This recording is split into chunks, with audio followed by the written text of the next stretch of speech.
അപ്പോൾ നമ്മൾ സംസാരിക്കുമ്പോഴൊക്കെ നമ്മൾ പോലും അറിയാതെ ഉപയോഗിക്കുന്ന പക്ഷെ ഭയങ്കര പവർഫുള്ളായിട്ടുള്ള ഒരു കമ്മ്യൂണിക്കേഷൻ ടെക്നിക്കിനെ പറ്റിയാണ് നമ്മളിന്ന് നോക്കാൻ പോകുന്നത്. സംഭവം സിമ്പിളാണ്, പക്ഷെ നമ്മൾ ആരും അങ്ങനെ ഒന്നും ശ്രദ്ധിച്ചിട്ടുണ്ടാവില്ല. ശരിക്കും പറഞ്ഞാൽ ഇതൊരു രഹസ്യം പഠിക്കുന്ന പോലെയാ. നമ്മൾ നോക്കുന്ന സോഴ്സ് ഇതിനെപ്പറ്റി പറയുന്നത് തന്നെ എങ്ങനെയാ? ആരും നിങ്ങളോട് ഇത് പറയില്ലാന്ന് കേൾക്കുമ്പോൾ തന്നെ എന്തോ ഒരു പ്രത്യേക കാര്യം പഠിക്കാൻ പോകുന്ന പോലെ ഒരു ഫീലില്ലേ? ഒന്ന് ആലോചിച്ച് നോക്കിക്കേ, ഒറ്റയൊരു സിമ്പിൾ ട്രിക്ക് ഉപയോഗിച്ച് ആരെ കൊണ്ടും കൂടുതൽ സംസാരിപ്പിക്കാൻ പറ്റിയാലോ? നമ്മളൊക്കെ പലപ്പോഴും സംഭാഷണങ്ങൾ മുന്നോട്ട് കൊണ്ടുപോകാൻ പാടുപെടാറില്ലേ? ചിലപ്പോൾ ഒന്നും പറയാൻ കിട്ടാതെ സംഭാഷണം അങ്ങ് നിന്നുപോകും അല്ലേ? അപ്പോൾ അതിനൊരു പരിഹാരമുണ്ടെങ്കിലോ? ശരി, അപ്പോൾ നമുക്ക് കാര്യത്തിലേക്ക് വരാം. ഈ ടെക്നിക്കിനൊരു പേരുണ്ട്, ഐസോപ്രാക്സിസം. സംഭവം വളരെ സിമ്പിളാണ് കേട്ടോ.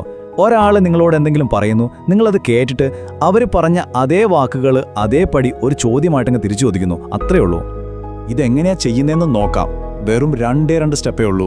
ഒന്നാമത്തേത്, ഒരാൾ പറയുന്നത് നല്ലോണം ശ്രദ്ധിച്ച് കേൾക്കുക.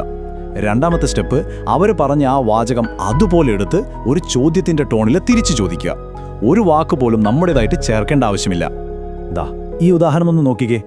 ഒരാൾ വന്ന് പറയുകയാണ്, എനിക്കിന്ന് ഭയങ്കര മടുപ്പുള്ള ദിവസമായിരുന്നു. നമ്മൾ തിരിച്ചെന്ത് ചോദിക്കും? ഓ, നിങ്ങൾക്കിന്ന് വളരെ മടുപ്പുള്ള ദിവസമായിരുന്നോ? അത്രമാത്രം. നമ്മൾ വേറൊന്നും പറയുന്നില്ല.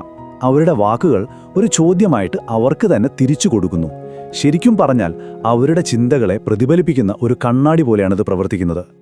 അപ്പോൾ ഇതിൻ്റെ സൈക്കോളജി ഭയങ്കര രസകരമാണ് കേട്ടോ.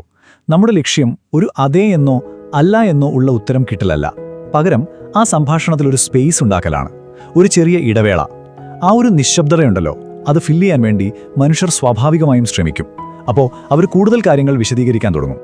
അതുതന്നെയാണ് ഈ ടെക്നിക്കിൻ്റെ ഏറ്റവും വലിയ പവർ. അവർ മനഃപൂർവ്വം എന്തെങ്കിലും തുറന്നു പറയണം എന്ന് വിചാരിച്ചിട്ടല്ല സംസാരിക്കുന്നത്, പക്ഷേ ആ സംഭാഷണത്തിൻ്റെ ഒരു ഒഴുക്കിൽ അവരറിയാതെ തന്നെ കൂടുതൽ ഡീറ്റെയിൽസ് പറഞ്ഞു പോകും. ഇതൊരു വളരെ സൂക്ഷ്മമായ ഒരു സൈക്കോളജിക്കൽ മൂവാണ്. ഇപ്പോൾ ഇതുവരെ കേട്ടപ്പോൾ നിങ്ങൾക്ക് തോന്നിക്കാണും, ഇത് കൊള്ളാമല്ലോ, നല്ലൊരു കമ്മ്യൂണിക്കേഷൻ ടെക്നിക്കാണല്ലോ എന്ന്, അല്ലേ? ഒരാളെ കൂടുതൽ മനസ്സിലാക്കാൻ, അവർ പറയുന്നത് കേൾക്കാനൊക്കെ ഇത് സഹായിക്കുമല്ലോ. പക്ഷേ ഇവിടെയാണ് കഥയിലൊരു ട്വിസ്റ്റ്. നമ്മൾ നോക്കുന്ന സോഴ്സ് ഇതിനെ കാണുന്നത് കുറച്ചുകൂടി സീരിയസ് ആയിട്ടാണ്. അതെ, ഇവിടെയാണ് കാര്യങ്ങൾ കുറച്ചുകൂടി കോംപ്ലിക്കേറ്റഡ് ആവുന്നത്. നമ്മുടെ സോഴ്സ് പറയുന്നതനുസരിച്ച് ഇത് വെറും ഒരു ടെക്നിക്ക് മാത്രമല്ല, മറിച്ച് ഒരാളെ മാനിപ്പുലേറ്റ് ചെയ്യാനുള്ള, അതായത് തന്ത്രപരമായി സ്വാധീനിച്ച് നമ്മുടെ കാര്യങ്ങൾ സാധിച്ചെടുക്കാനുള്ള ഏറ്റവും പവർഫുള്ളായ വഴികളിൽ ഒന്നാണിത്. ഒന്ന് ആലോചിച്ച് നോക്കൂ, ഒരു സിമ്പിൾ സംഭാഷണ രീതി, അതെത്ര പെട്ടെന്നാണ് ഒരു അപകടം പിടിച്ച ടൂളായി മാറുന്നത്, അല്ലേ? അപ്പോൾ നമ്മളെല്ലാവരും സ്വയം ചോദിക്കേണ്ട ഒരു ചോദ്യമുണ്ട്. എവിടെയാണ് ഒരാളെ സ്വാധീനിക്കുന്നതും ഒരാളെ ചൂഷണം ചെയ്യുന്നതും തമ്മിലുള്ള വ്യത്യാസം? ആ അതിർവരമ്പ് എവിടെയാണ്?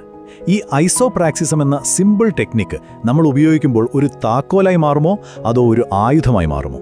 ഒരുപക്ഷെ അതിൻ്റെ ഉത്തരം അത് ഉപയോഗിക്കുന്ന നമ്മുടെ ഉദ്ദേശശുദ്ധിയെ ആശ്രയിച്ചിരിക്കും.